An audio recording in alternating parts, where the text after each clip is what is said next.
Bonsoir à tous, j'espère que vous allez bien. Bon, aujourd'hui, c'est une journée magnifique pour ceux-là qui ont rentré dans le bon timing et ils ont fait des bénéfices. Mais bon, on va regarder tout ça correctement. Nous allons regarder tout ça correctement. Et demain, on a le IPC de l'Allemagne. Attention, cet IPC mensuel, il va faire bouger énormément le matin le DAX. Mais attention, parce qu'au fait, les Américains, ils sont pas en récession, donc ça peut impacter fortement l'après-midi. Donc, on peut voir en hausse le matin. Si on a 0,8%, ça veut dire que là, les Européens ils continuent bien et on va continuer à remonter. Mais par contre, si on a un chiffre supérieur à celui-là, là, ça va piquer un petit peu et ça peut avoir un, retournement de tendance. Donc, on regarde demain les IPC. Attention, c'est avant l'ouverture de marché. Ça fait proposital. On a la hausse, ouverture, on corrige, qui sait comment ça arriver avec les Américains aujourd'hui. Faites attention avec ça. Et après, on a inscription hebdomadaire au chômage. Donc, ça, c'est classique. Je ne peux pas dire chaque jeudi, on a celui-là. Et on a le prix de production. 7 mois, le prix de production, il va impacter fortement sur le marché. Si lui, il devrait être positif, celui-là. Okay? Comme le IPC était négatif aujourd'hui, celui-là, il devait être positif. Ça nous fait remonter le marché dans le bon sens. Et là, si vous voyez, le Nasdaq et les indices américains, ils ont monté avec les excellents résultats et après, ils ont baissé tout de suite parce que, en fait, il y a des autres impacts que je ne veux pas aborder ici parce que sinon, le vidéo va être trop grand. Donc, le prix de production positif demain, ça nous fait remonter le marché. Attention, tous les deux, 14h30. Donc, ça veut dire qu'on peut avoir une forte impulsion et on peut avoir une ouverture négative comme celle-là d'aujourd'hui. Et moi, je vous explique. Ou par contre, on peut voir la correction négative dans le matin et l'après-midi, explosion à la hausse. C'est à avoir. On croise le doigt et on va voir demain matin. Je passe au TradingView et je veux parler de gold. Je vais parler de gold parce que ça fait une excellente journée. Moi, je vous avais dit, ce que moi j'ai attendu, il a fait 3 touches supérieures, ok, à ce niveau-là. Voilà.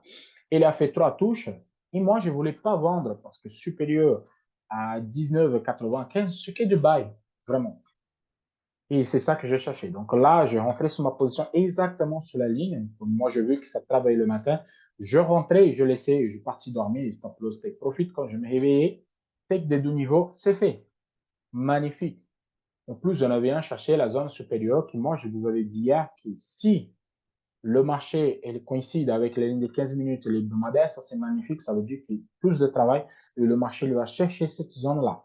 Il est venu sur 2024 $. Donc, j'ai fait mon tech de deux niveaux et il a retourné, moi, je n'ai rien fait. Annonce économique, il est passé, explosion à la hausse.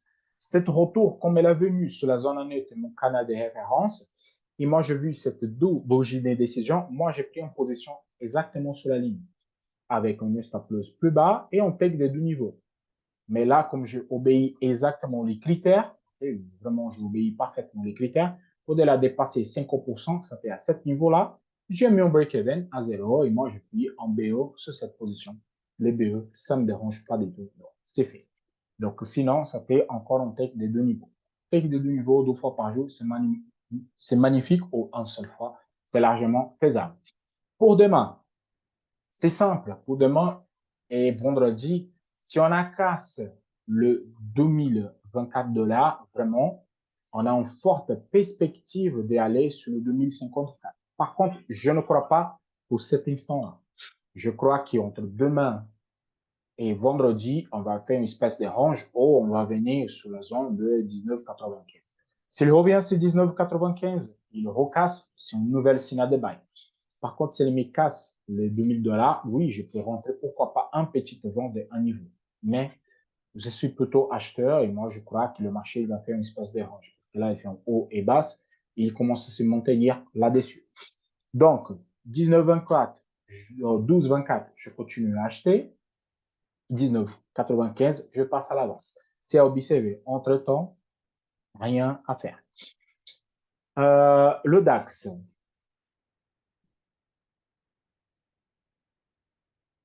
Bon, le DAX, il a fait exactement comme prévu.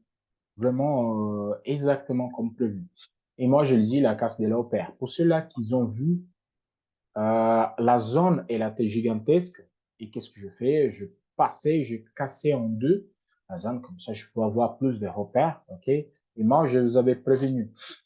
S'il retourne sur la zone et casse, on passe en bail, ou sinon la casse de l'opère. Moi, je ne vais pas trader le Nasdaq ou le DAX aujourd'hui, donc je ne vais pas faire l'opère. Je vais faire là tout de suite. Ça, je peux expliquer comme ça c'était le trade d'aujourd'hui, que moi, je n'ai pas fait.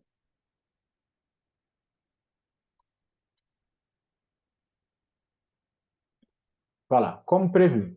Casse de l'OPR, ça fait, vous pouvez rentrer en position, et là, chaque casse de l'OPR, ça fait magnifique, vraiment, ça donne de bons trades. Le DAX, il fonctionne plutôt pas mal pour ce niveau-là. Donc là, il n'y a pas grand-chose. Pour demain, c'est hyper simple. Vous continuez sur la même dynamique, ok? S'il vient corriger, je passe qu'en vente, c'est le cas, c'est les 15 600. Les 15 600 vers le bas, oui, je peux continuer à vendre. Mais s'il vient tester cette zone, ça, c'est un bon point de buy pour aller sur des zones supérieures.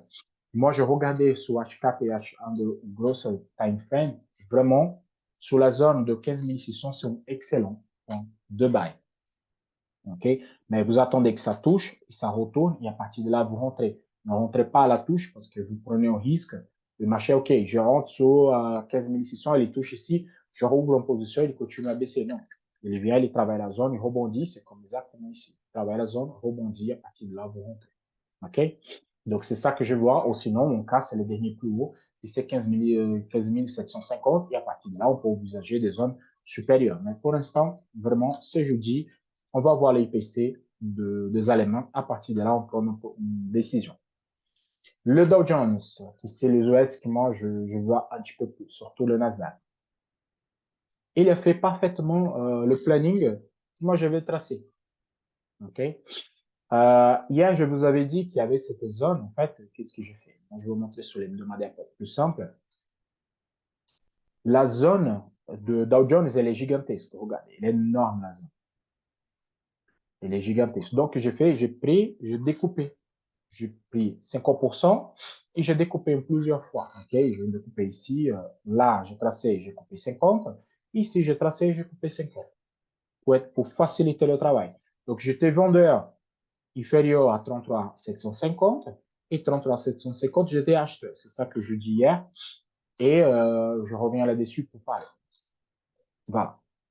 Voilà, les 33 750, elle est là. La ouverture de marché, hier pour la clôture, moi j'ai dit, on a ce niveau-là. Si elle me casse le 33 750, je peux faire des bails jusqu'à 34 000 chiffres ronds. Donc là, comme j'ai pris la zone qui était grande hier, je découpais. Donc là, ça fait les 50% de la zone. Donc, je pouvais faire les bails à ce niveau-là. C'est exactement ce qui s'est passé. Le marché, il a travaillé. Là, on dépasse le 33 750. On a eu la casse. On rentre en position. Et stop loss, take des deux niveaux. Il a fait même un take des quatre niveaux. Il est venu exactement tester la zone. Pourquoi tester cette zone? Je reviens sur l'H4 pour vous montrer. Casse de notre zone de range, on va chercher la barre supérieure. Il a fait exactement. La clôture était exacte sur ce niveau-là. Je viens sur H1. Je crois que c'est plus visible sur H1. Voilà. On avait l'orange. On a cassé l'orange. On rentre en position. Moi, j'ai dit pour sécurité, rentrer sur la casse de 33 750. C'est justement pour ça. Donc là, casse, take, niveau, elle est faite. Et là, on retourne sur la zone inférieure. Donc, on a forte probabilité demain de venir chercher cette zone de 33 300, qui c'est une zone que moi j'ai dit que je voudrais faire un bail à ce niveau-là. Hier, je donnais deux options. 33 330 pour faire un bail à long terme, ou le 33 750 pour faire un bail. Donc, il a fait exactement comme prévu. C'est bien que l'analyse, elle marche super. Du correction, hop, ça fait un trade. Là, on a cassé le 33 750, OK, et on revient encore sur ce niveau-là. Pour demain, si le mec travaille la zone et il recasse vers là-haut, si l'annonce est positive, je peux tenter en bas de ce niveau-là. Mais moi, je ne suis pas trop favorable de cette bail parce que c'est jeudi. Moi, honnêtement, je prends plus de positions parce que moi, je finis ma semaine. Ma semaine, elle est finie. Donc, si on recasse vraiment ici le 33 500, ça veut dire qu'on va revenir vers le bas, vers le contrat à 330. Là, on peut essayer de faire cette vente et on rentre sur la zone de range qui, moi, j'ai dit qu'il faut acheter. Par contre, si il travaille la zone orange, il ouvre le marché, travaille la zone, il casse de l'OPR plus les casses de ma zone, je peux tenter un bail. C'est dangereux, oui, mais vous pouvez les tenter. Okay? Vraiment, moi, je ne conseille pas, je conseille de faire l'observation et prendre le Nasdaq parce que c'est le plus correct. Donc, casse de 33 à 500, je peux vendre jusqu'à 33%, ça fait un trade. Travail des zones à ce niveau-là, je rentre en bail pour revenir sur 33 700. C'est ça ma vision pour demain, bien évidemment, après l'annonce économique. Le Nasdaq. Le Nasdaq, il a donné un excellent trade, vraiment. Comme prévu, c'est toujours comme prévu, l'ouverture des marchés, il y avait 7 jours à travailler. Moi, je dis que j'étais acheteur, la casse de 13 000, c'était cette casse-là. Vraiment, j'étais acheteur à cette casse. Je voulais rentrer ici. Comme je ne rentre pas sur les accélérations de marché, j'ai laissé passer. J'attendais qu'il travaille la zone, il fait une deuxième casse, mais il n'est pas fait. Donc, moi, je ne vais pas me positionner. Moi, je tradais aujourd'hui le Nasdaq, je tradais l'annonce économique. Vraiment, 1 minute avant l'annonce, moi, je rentrais avec un petit stop loss et on take profit sur cette zone supérieure. J'ai pris 2 niveaux, mais je pitché ma position là. Okay? Ça, c'est un trade sur les annonces économiques. C'est un trade pour professionnel. Donc, j'ai mis à 1 minute de l'annonce, je rentrais sur la position, on était exactement ici. Je mets une stop loss très courte et je mets un take profit. On doit être sur ma zone et en plus supérieure, qu'elle a fait un gros chandelier. À ce niveau-là, moi, je clôture ma position parce que j'ai vu que il n'y avait plus la force pour monter. Mais voilà. Mais pour ceux-là qui obéissent les règles parfaitement, donc on a fait la grosse hausse, on a travaillé la zone et on a fait une nouvelle casse.